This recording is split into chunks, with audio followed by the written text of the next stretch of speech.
abrimos ao debate, no esquema de sempre. Vamos recolher um conjunto de perguntas, cada pessoa faz uma pergunta para dar espaço para que todas possam participar, ou aquelas que quiserem, e aí voltamos à mesa. Começa contigo. O Joaquim estava inquieto ali, querendo fazer uma pergunta. Acho que ele te dá a precedência. E aí depois a palavra vai para o Joaquim. Obrigado, Joaquim. Obrigado, Sérgio. Eu tenho que repetir aqui a nossa visão de cidadão. Meu nome é Jorge Luiz dos Santos. Sou um uruguaio que reside aqui no Brasil já faz 54 anos e sempre preocupado pelas causas brasileiras. Uma vez que eu resido aqui, tenho filha brasileira. Então é um privilégio e uma honra poder participar de uma reunião como essa, mais uma vez conduzida aqui pela Fundação, pelo Instituto. E eu queria só lembrar duas coisas que foram colocadas aí pelo deputado Marcelo. Esse sistema do Guardião, faz um ano e pouco atrás, eu não me lembro exatamente a data, aqui em São Paulo, o Estadão publicou uma conversa telefônica do PCC, dando instruções para comprar um equipamento semelhante para acompanhar as conversas dos delegados. Isso está publicado no Estadão em detalhes, né? É uma conversa em que os chefes do PCC dizem que é para comprar a qualquer preço. Quer dizer, não tem problema de custo, de preço, de importação. Eu nem sabia que esse produto já estava sendo produzido no Brasil. Pensei que tinha ainda estava sendo importado. Dentro desse processo todo da cidadania, eu creio que o Grampo tem que realmente ter um cuidado muito grande com relação a essa legislação, como o senhor mesmo disse.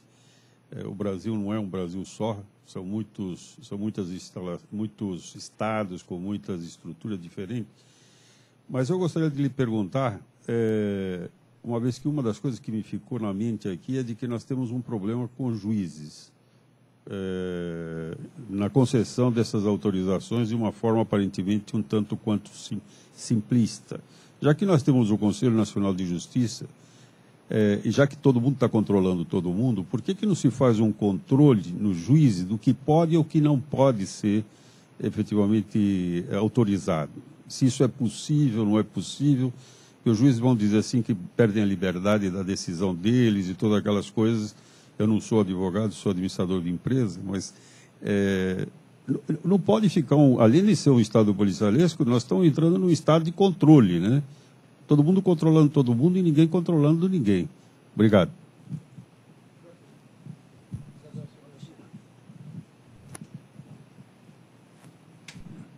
Uma pequena observação sobre o primeiro exemplo do Técio e sublinhar um aspecto que Mairan trouxe aqui. Um amigo brasileiro do presidente Obama se comunicou com o presidente Obama regularmente durante a campanha através do BlackBerry dele. O Obama parece que é um addict de BlackBerry, até o dia que ele foi proclamado, que foi reconhecido como presidente. Nesse dia, o FBI tirou o BlackBerry do Obama. Então, o Obama não pode mais responder nem falar mais nada com o BlackBerry. E tem um professor de Stanford, Lawrence Lessig, e é um dos maiores especialistas em direito e tecnologia. E ele escreveu um livro já há uns 5, 6, 7 anos, muito famoso, cujo título em inglês é The Code is the Law. Quer dizer, o código é a lei. Mas não é o código de leis, é o código do software.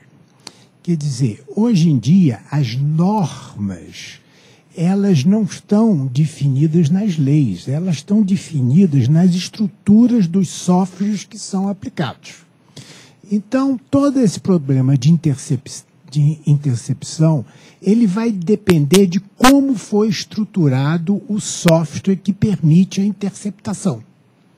Quer dizer, então, na estrutura do software pode ser criptografado, pode ter marcas d'água ou não marcas d'água, pode ter as senhas, etc. e tal, e o software que vai decidir isso. E ao decidir isso, isso passa a ser a lei. Quer dizer, porque the code is the law. porque a estrutura do software passa a ser a lei que vai ser tudo. Bom, qual é o problema disso aí? E eu quero sublinhar um aspecto que o Mairan trouxe e propôs isso ao Agiba, que é o seguinte: a questão não são as concessionárias nem as operadoras, a questão é a Anatel. Quer dizer, é quem regulamenta os softwares que podem ser usados pelas operadoras. Quer dizer, tem países que determinam se o software que tem que ser usado é esse, e nessas condições X, Y, Z. Tanto que já tem uma disputa de mercado, porque tem 2 grandes softwares em nível mundial e que eles já estão querendo que sejam os softwares adotados aqui. Ou seja, sem a Anatel não tem solução.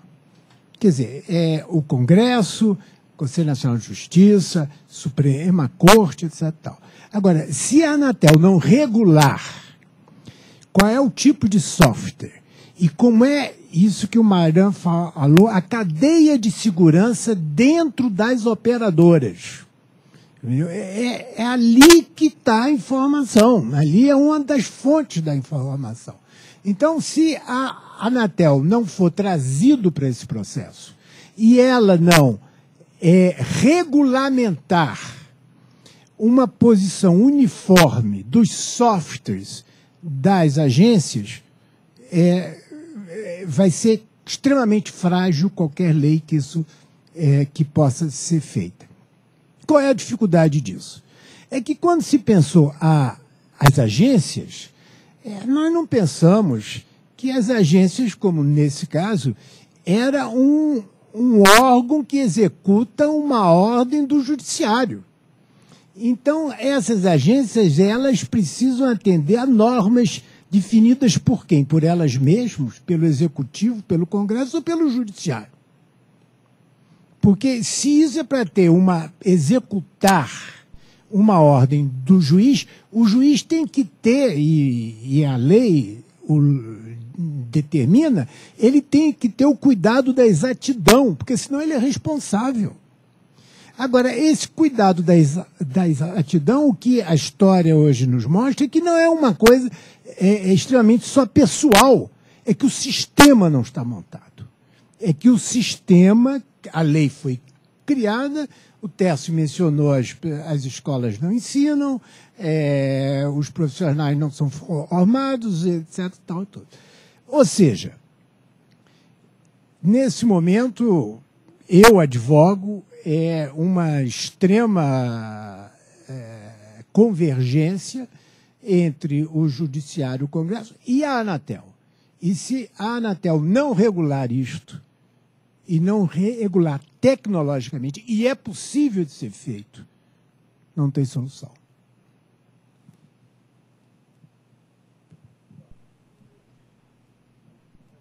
O Guerreiro aparentemente não quer participar do debate.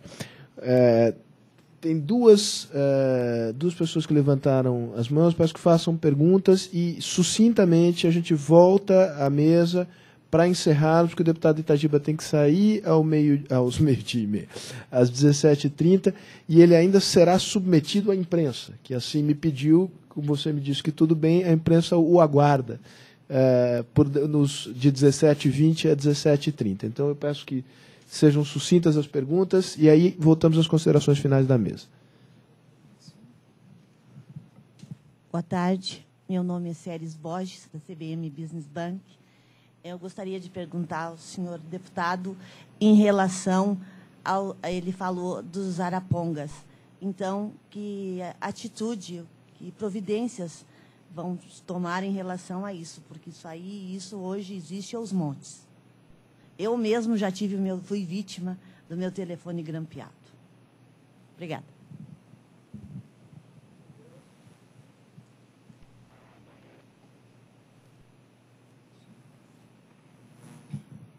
Eu queria só fazer um comentário. Eu voltei o ano passado aos Estados Unidos, onde estudei 1 ano sobre privacidade só. Queria fazer alguns comentários rápidos. A privacidade, conforme o doutor Tércio falou, o professor falou, é o primeiro direito humano. Se a gente pensar na nossa tradição judaico-cristã, quando Eva e Adão estavam no paraíso e Deus chegou e disse: eu não posso atender porque estamos nus, eles sentiram que existia alguma coisa dentro das nossas informações que nós não deveríamos passar a terceiros.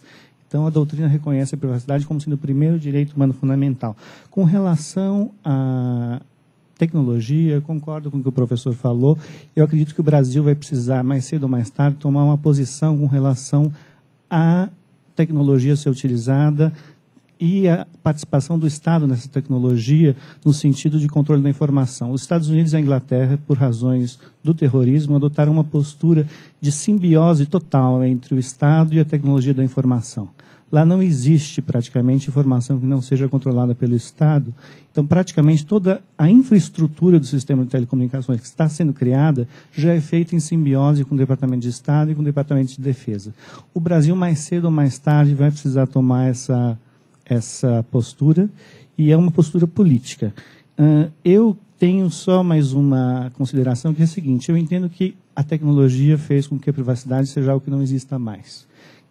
Não adianta nós querermos dizer que nós temos privacidade, que nós não temos, e colocar parâmetros éticos no sentido de dizer nós temos que controlar a informação. Eu acho que tecnologicamente isso é impossível. Eu entendo que, do ponto de vista geral, é mais fácil combater os efeitos da falta de privacidade, trazendo sanções e um controle recíproco, como o doutor falou, uma sociedade de controle. Talvez isso não seja um problema, seja a solução. Um controle recíproco de todas as instituições, privadas e públicas. Só isso. Muito bem, então voltamos às considerações finais. Para deixar a palavra finalíssima ao deputado Marcelo Itagiba, eu pediria que Tércio fizesse seus comentários primeiros, depois Mairan, e encerramos com o deputado. Rapidamente,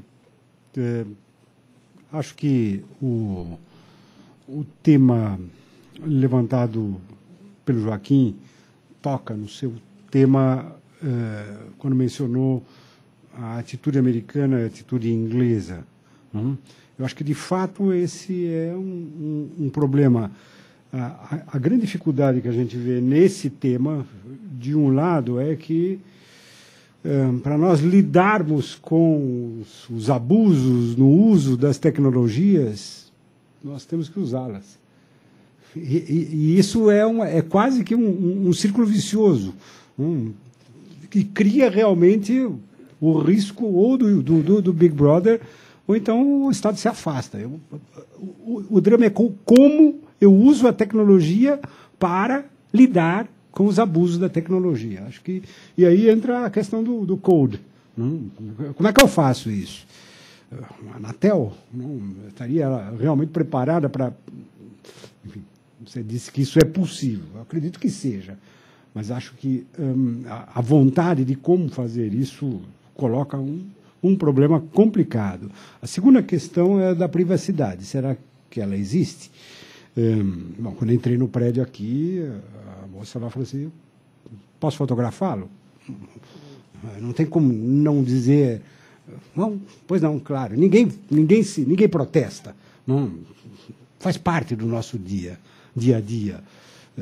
Sorria, você está sendo filmado. A gente sente isso.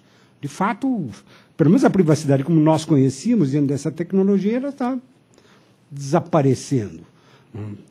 A questão que surge aqui, mas essa é uma questão mais ampla, né, de natureza talvez até filosófica, é em que sociedade nós vamos viver.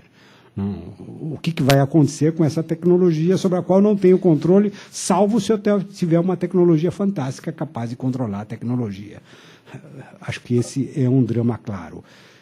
Mas, em terceiro lugar, nesse ambiente onde a privacidade está ficando rarefeita, acho que o terceiro tema, que foi tocado pelo deputado, eu acabei passando por cima dele, entre o Big Brother, o Estado Big Brother e o Estado Little Sister, acho que um dos problemas complicados a lidar com o assunto, porque fica ali naquele entremeio entre legalidade e ilegalidade, é como eu lido com esse tema olhando para a imprensa, ou melhor, para os meios de comunicação.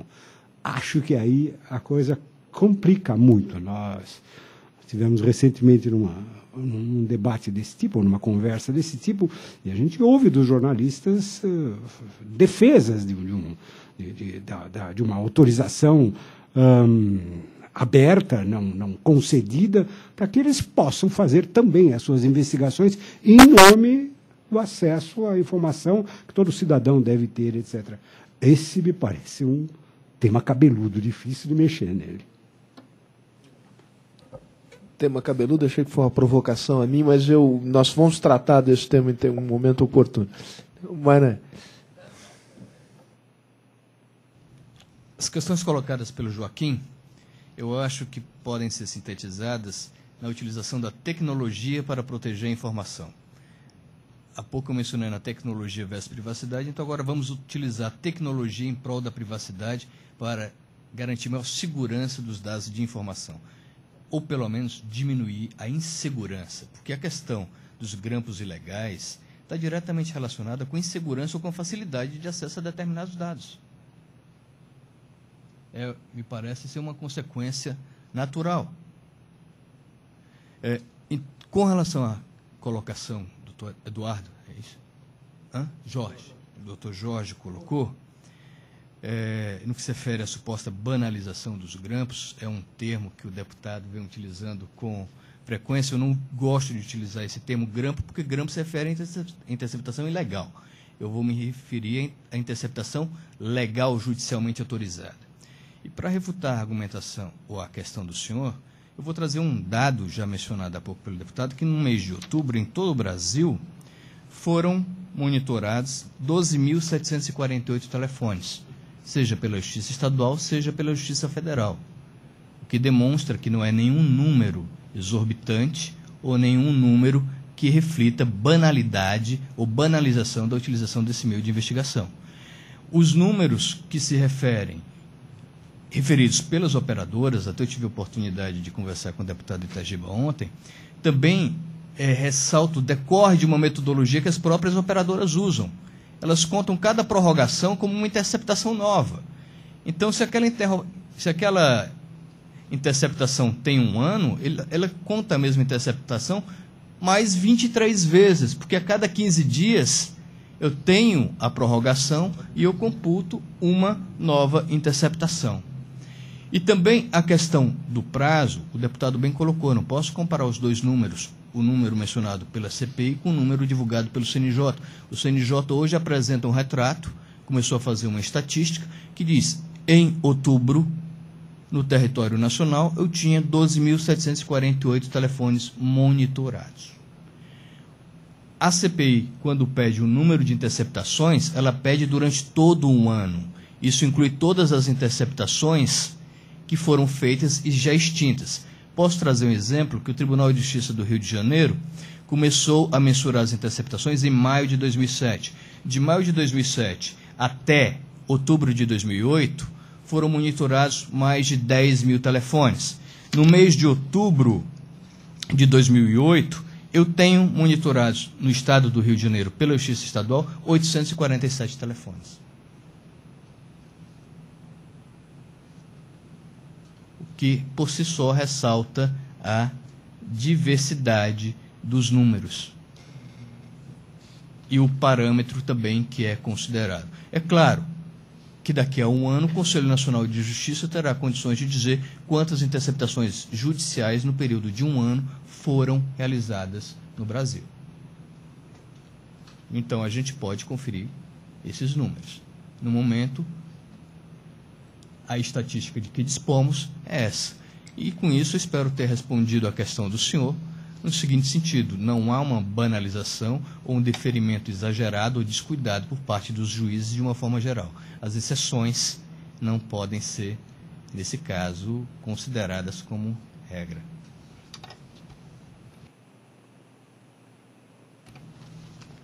Fiquei muito feliz com os números do CNJ. E por que eu fiquei feliz com os números do CNJ?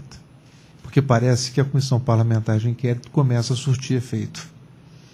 Ou seja, nós saímos do mais para o médio.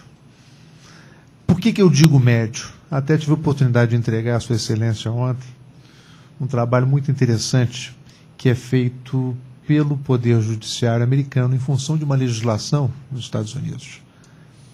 Ou seja, a legislação americana obriga um órgão do Judiciário dos Estados Unidos da América a efetivamente ter esse dado anualmente compilado. Ou seja, são obrigados a oferecer a esse escritório do Judiciário americano todas as informações concernentes aos grampos legais autorizados pela Justiça, utilizados como meio probatório. Ou seja, eles têm o juiz que autorizou, a localidade, o tipo de crime que é combatido, quanto se gastou naquela interceptação e, finalmente, se resultou em condenação ou não. Ou seja, de forma pragmática, o Congresso americano recebe essa informação porque lá nenhum orçamento é repassado a nenhuma agência se não passar pelo Congresso. Ou seja, é a questão do custo-benefício da atividade. E, pasmem os senhores, não ultrapassam o número de 6.000 interceptações ano no Judiciário americano, estadual e federal, porque as informações são provenientes das duas justiças. Então, quando nós falamos em 12.000, eu fico muito satisfeito, porque só a Polícia Federal, no ano de 2007, aí não é dado de operador, é dado em função da própria CPI ter feito com que a Polícia Federal passasse a exercer um controle sobre a sua própria atividade, são 48.000 interceptações no ano de 2007. Ou seja, a Polícia Federal, e não mais um dado da operadora, informa que ela realizou 48.000 interceptações no ano de 2007, só o Departamento de Polícia Federal. Ou seja, são dados importantes. Fiquei muito feliz também porque, de alguma forma, nós provocamos o CNJ a ter e passar a exercer esse tipo de controle, que nasce com o Dr. Sveiter no Tribunal de Justiça do Estado do Rio de Janeiro, em função de várias conversas que tivemos. E o CNJ, em boa hora, implementou esse controle. E se ele implementou esse controle, é porque, de alguma forma, ele achou que as coisas talvez não tivessem tão sob controle como talvez deveriam estar. E uma outra questão que eu acho importante é dizer qual é o papel de uma comissão parlamentar de inquérito, muito semelhante ao que eles fizeram no CNJ em seguida. Se reuniram com todos. Nós ouvimos o Ministério Público, nós ouvimos o Judiciário, nós ouvimos a Anatel, né? Nós ouvimos os advogados, nós ouvimos as vítimas das interceptações, ou que se diziam vítimas. E é o que eu digo, a comissão parlamentar de inquérito não é órgão julgador. Ela não vai condenar nem absolver. Ela vai apurar fatos para encaminhar a quem de direito para que as medidas sejam adotadas. E, no âmbito do Congresso, propor uma legislação para o aperfeiçoamento do sistema. Eu sou daqueles que defende que a interceptação é um bem necessário da sociedade quando bem utilizado. Utilizado a favor da sociedade contra a criminalidade e não contra essa sociedade.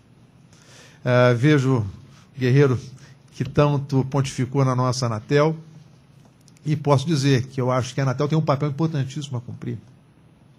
Porque nos Estados Unidos, nenhum equipamento entra no mercado americano se não tiver certificação da FCC. E cabe a esse organismo controlar todos os equipamentos de comunicação ou que interferem em comunicação. E eu acho que na proposta legislativa que nós iremos fazer, nós vamos dar à Anatel, sim, essa atribuição de certificação de todos esses equipamentos. Ela tem que cumprir essa missão.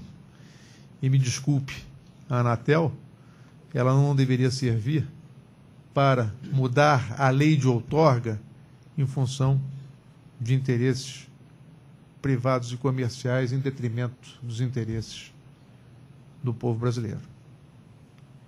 Quando eu vejo que, na verdade, se modificam conselheiros do Conselho, quando se busca 4 bilhões e 300 milhões do BNDES para se permitir que se faça uma fusão, eu vejo que essa fusão trouxe toda essa confusão que nós estamos assistindo hoje a nível de ABIN, a nível de Polícia Federal e a nível de disputas internas dentro da estrutura de poder. mas esse é um tema para uma outra discussão. Mas eu acho que o papel da Anatel é esse, é de exercer efetivamente a fiscalização sobre todos esses equipamentos que são utilizados, não só que interferem nas interceptações, mas como também, embora não interfiram, sejam, de alguma forma, a esse sistema acoplado, né, para extração de dados que são os guardiões e esses outros equipamentos que necessariamente não têm que ser certificados, embora, no meu entender, e a legislação vai cuidar dessa questão, serão certificados.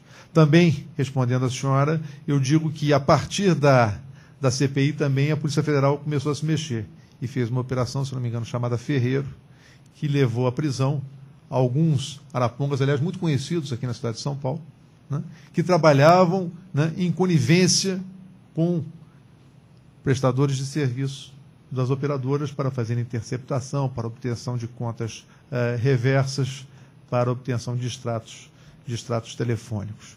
Ou seja, a CPI, ao meu ver, teve esse grande mérito. Trouxe à discussão essa questão. E essa questão ainda está sendo debatida, e agora nós estamos numa fase muito importante, com a qual cada um dos senhores pode contribuir. Nós estamos ouvindo, né, aqueles que tenham sugestões a encaminhar para que nós possamos aperfeiçoar o sistema legislativo. E nós, inclusive, a partir da semana que vem, estaremos ouvindo alguns juristas para tratar especificamente desse assunto. Espero poder contar com a contribuição do Guerreiro, mandando algumas sugestões do que poderia ser esse papel da Anatel nesse processo de controle desse sistema de telefonia no país. E eu gostaria de terminar dizendo o seguinte: de fato, hoje, a privacidade não existe. Na América, quando eu falo de 6 mil interceptações, eu abandono as milhões de interceptações que são de segurança nacional, que não estão inseridas nesse contexto, né, onde se capta por fecho de satélite na NSA, onde o guardião deles, por palavras-chave, pega determinadas comunicações que são do interesse daquele país. Quando eu acesso o Google passa a ter o meu histórico de pesquisa no seu sistema. Quando eu acesso determinados sites, tem um phishing que vai me mandar, a partir daquilo, propagandas e produtos que desejam ser vendidos. Então, não existe verdadeiramente hoje um satélite que filma andando no meio da Avenida Paulista. Mas o que eu acho que deve existir é sempre uma coisa que eu escrevi aqui: o respeito às leis. Porque se tudo isso não for, de alguma forma, coibido pelo sistema legislativo, tudo é possível. Mas quando a lei diz que aquilo não é permitido, mesmo que você venha fazer, você sabe que um dia você pode ser pego e processado, julgado e condenado pela prática de algo que a lei disse que não podia ser feito, embora todos façam. Então, eu acho que esse é o papel importante que nós iremos executar ao final da Comissão Parlamentar de Inquérito. Ou seja, propor uma lei que, de alguma forma, crie condições para que, quando o indivíduo ultrapassar o limite que a lei estabelece, ele sabe que ele poderá ser punido. Muito obrigado.